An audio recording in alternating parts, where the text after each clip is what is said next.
Hello అందరికీ. మేము పొద్దున్నుంచి సాయంత్రం వరకు ఏం వండుకున్నామో చూపిస్తున్నాను, వచ్చేయండి.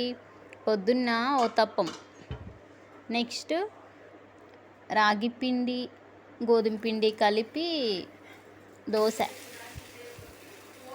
మల్టీగ్రెయిన్. రాగి పిండి గోధుమ పిండి బలం కదా, అందుకు దాంతో రెండు కలిపి దోశ వేసుకుంటున్నాము. తర్వాత మధ్యాహ్నంకి ఆమ్లెట్, కొబ్బరి పచ్చడి అండ్ రైస్. ఈవినింగ్ స్నాక్స్ ఏమో పెసరపప్పు గారెలు. పెసరపప్పు గారెలు చాలా టేస్ట్గా ఉంటాయి. ఎప్పుడైనా ట్రై చేశారో? ఈ వీడియో కనుక మీకు నచ్చినట్లయితే కామెంట్ చేయండి, సబ్స్క్రైబ్ చేసుకోండి ప్లీజ్.